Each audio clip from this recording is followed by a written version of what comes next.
Salut, c'est Julien, bienvenue dans cette nouvelle vidéo. Aujourd'hui, j'ai le plaisir d'interviewer Céline, une élève de ma formation Amazon FBA. Et je suis vraiment très content parce que c'est la deuxième fois que je mets en avant une femme sur la chaîne Osaï TV. C'est assez rare ce type de témoignage. Donc je suis très content et en plus de ça, elle a de super résultats. Elle fait partie des top élèves de la formation. Donc elle va nous partager son parcours, ce qu'elle a mis en place dans son business, comment elle le gère au quotidien et également ses résultats bien sûr. Donc j'espère sincèrement que la vidéo vous plaira, vous inspirera et vous motivera à passer à l'action. Et si c'est le cas, eh bien n'oubliez pas de nous le faire savoir en nous laissant des pouces vers le haut, des commentaires et également en vous abonnant à la chaîne en activant la petite cloche pour être sûr de louper aucune des prochaines vidéos. Maintenant que ceci est dit, on démarre l'interview. C'est parti. Salut Céline, bienvenue sur Osaï TV, merci d'avoir accepté l'invitation. Est-ce que tu peux commencer par te présenter, nous dire qui tu es, quel âge tu as, où tu vis et qu'est-ce que tu fais dans la vie? Oui, bonjour Julien. J'ai 38 ans, j'habite sur la Côte d'Azur et je travaille dans la restauration. Ok, très bien. Et comment? Depuis 20 ans même, depuis toujours. Depuis 20 ans, ok. Donc, est-ce que tu peux nous parler de ce qui t'a amené à créer un business en ligne et pourquoi tu as décidé de créer un business Amazon FBA particulièrement? Alors, ça a commencé finalement depuis le confinement avec le Covid, tout simplement parce que les restaurants étaient fermés. Je me suis retrouvée du jour au lendemain donc inactive, c'est quelque chose que j'ai jamais fait dans ma vie. Et j'ai commencé un petit peu au bout d'un mois à tourner en rond. En parallèle, j'ai mon mari qui connaissait un autre ami qui s'est lancé sur Amazon, mais avec des ventes de vêtements de marque. Je me suis proposé en fait de l'aider parce que finalement même bénévolement je dis allez je viens, je t'aide, faut que je fasse quelque chose et ça a débuté de là. Je me suis intéressée. Je me suis dit, c'est pas mal, Amazon, punaise, nous on est de gros clients Amazon, on s'est fait livrer tous les jours Amazon. Et de fil en aiguille, mon mari m'a dit, si on le fait, si je t'aide, tu le fais. J'ai dit, ok. J'ai pas réfléchi, j'ai dit ok. Et le confinement m'a servi à ça en fait. Et c'est ton premier business à toi? Oui, vraiment. J'ai toujours été dans la restauration, salariée depuis mes 18 ans. J'ai rien fait d'autre. Du coup, à partir du moment où tu t'es dit je me lance, quel a été le plan d'action? Comment tu t'y es pris? Alors, ça a été très vite. Tout s'est un peu bousculé. J'ai un mari qui est au taquet toujours. Il m'a dit allez, je te fais la société, je te crée tout. Moi, en parallèle, je me suis renseignée. Je suis allée sur Internet et j'ai pris une formation pour Amazon, autre que toi. Je me suis renseignée, donc j'ai commencé cette formation et je me suis dit comme ça, on va bien apprendre les choses. Je voulais créer ma marque, je voulais vraiment faire mon produit à moi. Cette formation, elle a été bien, mais pas assez, on va dire, enrichissante. Donc du coup, on s'est penché vers toi. Et c'est là où ça a vraiment décollé, où on s'est vraiment calqué et on a vraiment appris plein de choses. Est-ce que tu peux nous donner un petit peu de contexte en termes de chronologie entre le moment où tu as commencé à suivre la formation, le moment où tu as passé la première commande et que tu as lancé le premier produit pour qu'on ait un peu un ordre d'idée en termes de date, à quoi ça correspond? Oui, alors on a créé la société au mois d'août 2020. Moi en parallèle, donc je me suis vraiment formée pour Amazon, pour exceller. Donc on a ouvert la société en août, on a lancé le premier produit en octobre. Et du coup, quand vous avez lancé ce premier produit, quel a été le budget de départ? On a mis 20 000 euros. On a voulu faire quelque chose de grand. On n'a pas voulu prendre de petites quantités parce qu'on savait très bien que les stocks c'était compliqué à gérer dès le début. Donc on a mis 20 000 euros. Ok. Et par la suite, vous avez rajouté des fonds ou pas? Non. Donc ensuite, le cash flow a suffi, le roulement de trésorerie a suffi de votre business? Oui, c'est vraiment. Ok, très bien. Et du coup, est-ce qu'on pourrait parler de là où vous en êtes à l'heure actuelle en termes de chiffre d'affaires ou si tu peux nous donner le résultat par exemple de l'année dernière pour qu'on ait un ordre d'idée? Alors j'ai fait 800 000 euros de chiffre d'affaires et en profit marge 25%. Sur les produits, ouais. Sur les produits, ouais. En fait, on a vraiment doublé octobre, novembre, décembre, vraiment la fin d'année. Les chiffres. Donc c'est déjà un super beau lancement, félicitations. Ouais. Vraiment, c'est une belle performance. On n'a pas chômé, j'ai pas chômé, emballé, chercher les produits, tout est allé très vite, tout s'est enchaîné en fait, naturellement. Une fois que t'es lancé, le plus dur c'est le début, et une fois que t'es lancé, t'es dans le truc, tu comprends, tu testes, tu fais des choses, voilà, et c'est parti comme ça, et on est arrivé à ce résultat-là. Donc 800 000 euros de chiffre d'affaires en 2021, combien de produits à peu près en vente? 10 produits, et chaque produit, beaucoup de variations. Ah ok. Ouais, vraiment. Ok, donc vraiment pas mal de références pour atteindre ce chiffre d'affaires. Ouais, vraiment. Sans nous dire tes produits ni tes niches, est-ce que tu peux nous parler un petit peu du processus que tu utilises pour trouver une opportunité de produit? Donc est-ce que tu utilises des outils ou est-ce que c'est ton inspiration ou des choses dont tu es passionné? Alors mon mari est souvent sur Helium 10 pour trouver donc les niches. Une fois qu'il trouve un petit peu ces petits produits, il me dit tiens il y a ça ou ça. Moi je vais en Asie, je cherche des fournisseurs et je regarde. Hop, celui-là non, il y a pas de certificat ou là non ça va pas aller. qualité. Donc vraiment je me concentre sur un seul qui peut vraiment être exploitable, de bonne qualité, où on peut faire vraiment une amélioration. Donc du coup, la répartition entre toi et ton mari, c'est vraiment ton mari qui recherche et canalise les niches, et puis toi ensuite qui fait les améliorations, qui rend les produits meilleurs et plus compétitifs. Est-ce que tu peux nous parler justement de ton processus quand tu essaies de rendre un produit meilleur? Qu'est-ce que tu fais? Qu'est-ce qui marche bien pour toi? Alors personnellement, je vais voir sur Amazon s'il y a déjà des vendeurs qui le font. Par rapport à ça, je regarde les défauts qu'ils peuvent avoir. Donc tu lis pas mal les commentaires, j'imagine, des choses comme ça? Les commentaires, les mauvais commentaires, je me dis tiens, là il y a quelque chose à faire. Les photos qu'ils peuvent faire, je dis là il y a quelque chose à faire. Est-ce que je peux améliorer en apportant un petit cadeau, un petit bundle, quelque chose de toujours améliorer, toujours apporter ce côté attractif et beau, meilleure qualité possible. Et le côté créatif, moi j'ai beaucoup de côté créatif, donc j'apporte toujours cette petite touche, le logo sympa, la petite touche en plus. Et ça marche. Tout à l'heure, tu as dit que tu sourçais en Asie, tu utilises Alibaba, c'est ça, pour trouver tes produits? Ouais, uniquement Alibaba. Et vous sourcez uniquement en Asie ou également à d'autres endroits dans le monde? Uniquement Asie, j'ai essayé de trouver d'autres choses, j'ai jamais vraiment réussi à être inspirée. Je sais pas, j'ai pas eu Non, Asie, vraiment Asie. Et tu as des bonnes relations avec tes fournisseurs, comment ça se passe? J'ai 3 fournisseurs chouchous vraiment, où ce sont comme tous les jours on se parle, des fois on est en vacances, on s'envoie des photos, c'est vraiment super. C'est même eux parfois qui me conseillent, je leur demande si vous avez des produits de vente chaude, de me les envoyer. Et j'en ai eu une qui m'a envoyé un produit précisément, elle m'a dit tiens ça peut être pas mal. J'ai dit ah bon, ça a pas l'air super mais bon. Mon mari a fait en parallèle la recherche sur Helium et bingo, on l'a vendu, ça a été notre meilleure vente de Noël l'année dernière. Donc ça a vraiment été l'inspiration quoi. C'est vraiment du feeling, ça a été incroyable. J'ai dit mais c'est incroyable. Elle nous a juste dit ça. J'ai dit mais c'est moche. Comme quoi, il faut vraiment pas avoir le côté affectif. Faut pas faire quelque chose qui nous plaît. Et ça a fonctionné de fou. J'ai recommandé en catastrophe.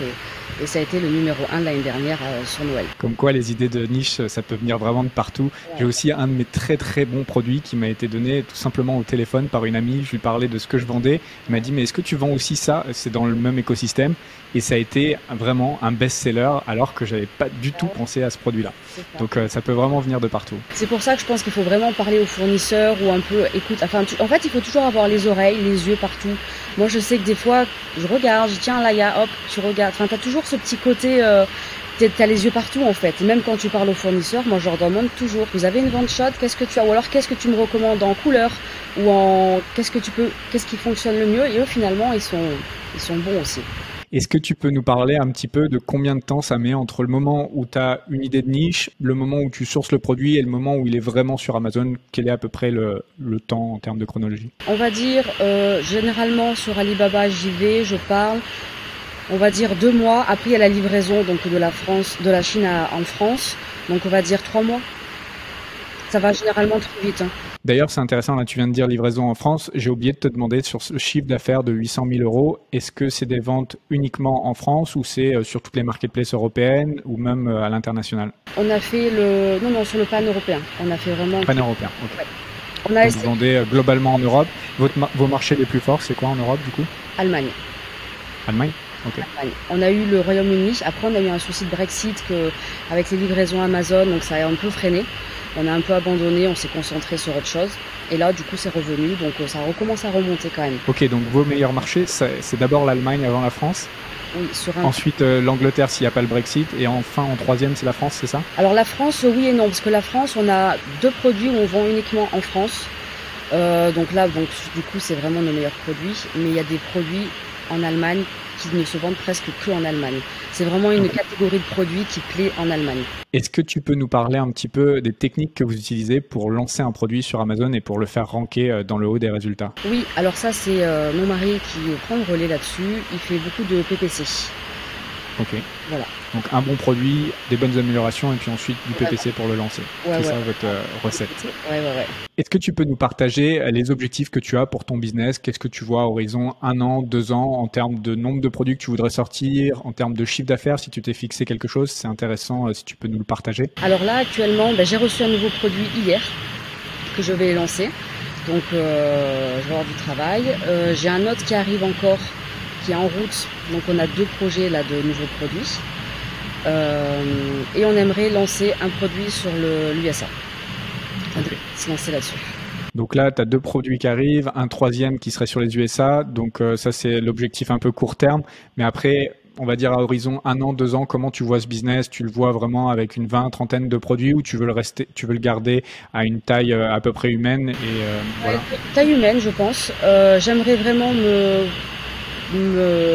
focaliser sur vraiment ceux qui fonctionnent le plus, vraiment améliorer les produits, améliorer les pages produits, les photos. J'aimerais vraiment me concentrer là-dessus pour l'améliorer et grandir ça.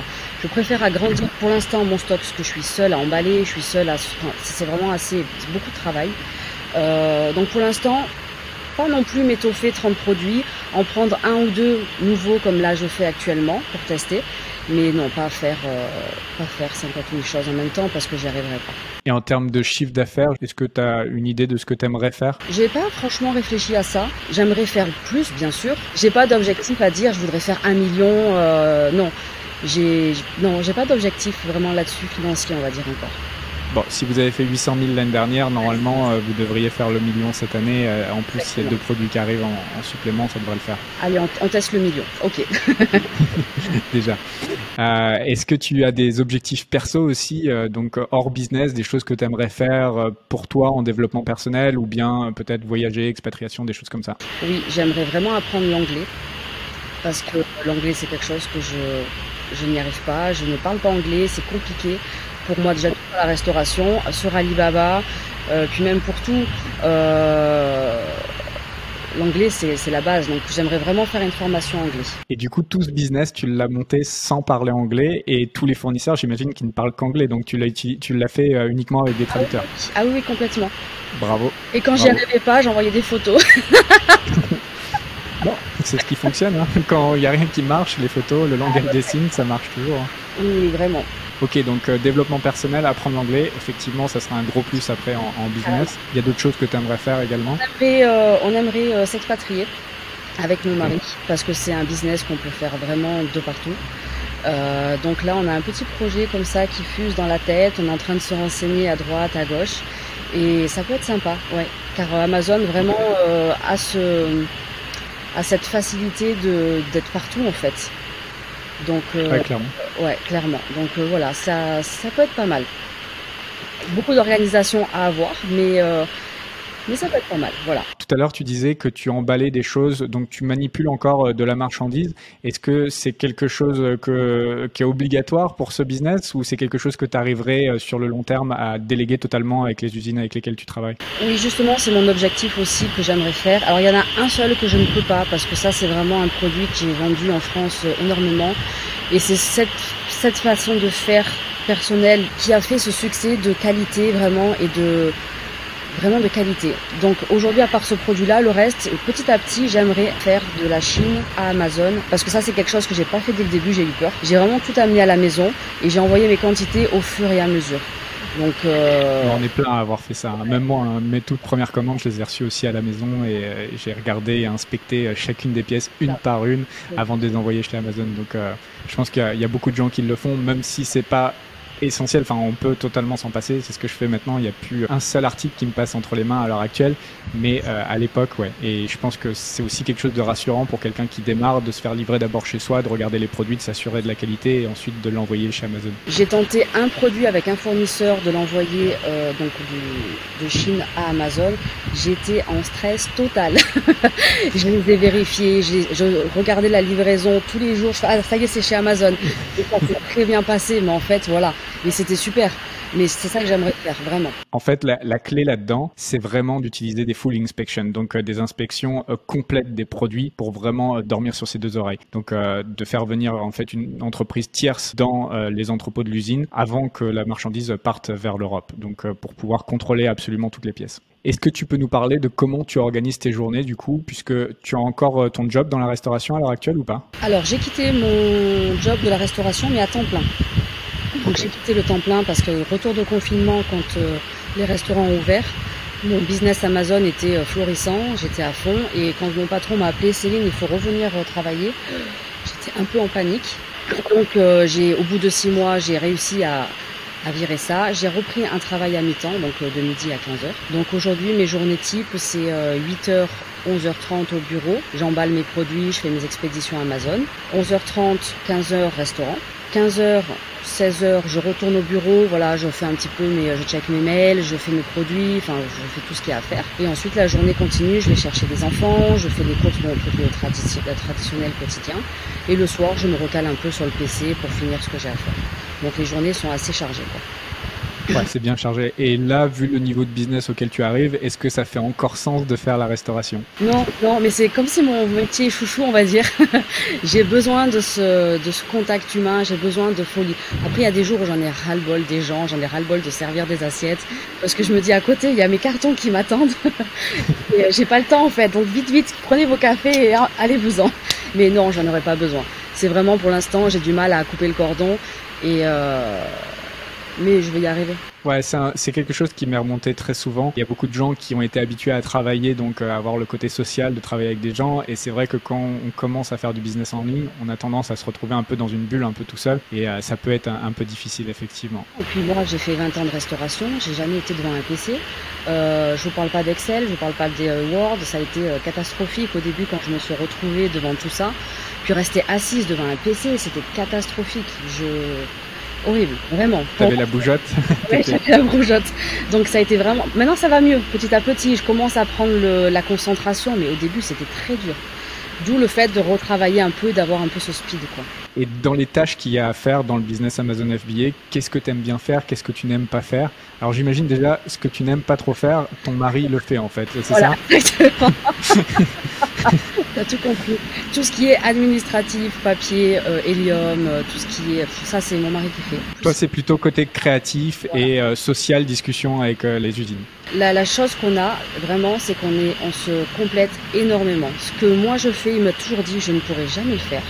Et moi, je lui dis, ce que toi tu fais, je pourrai jamais le faire. C'est-à-dire que là... c'est la recette d'un couple qui fonctionne bien. Vraiment, vraiment.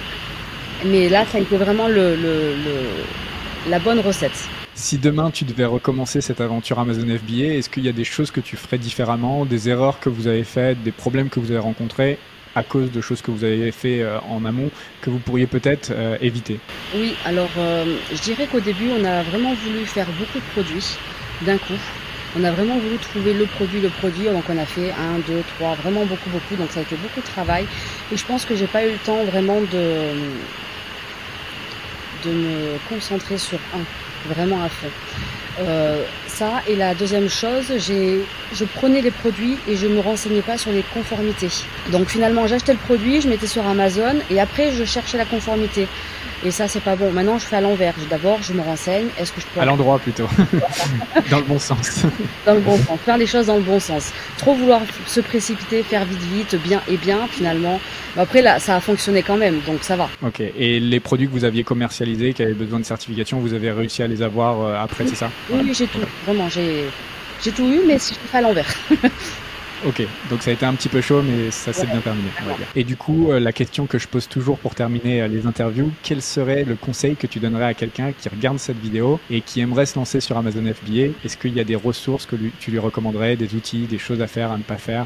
Ouais. Si tu as des conseils. Moi, je dirais déjà de passer à l'action, de faire la formation, avec Julien, bien sûr.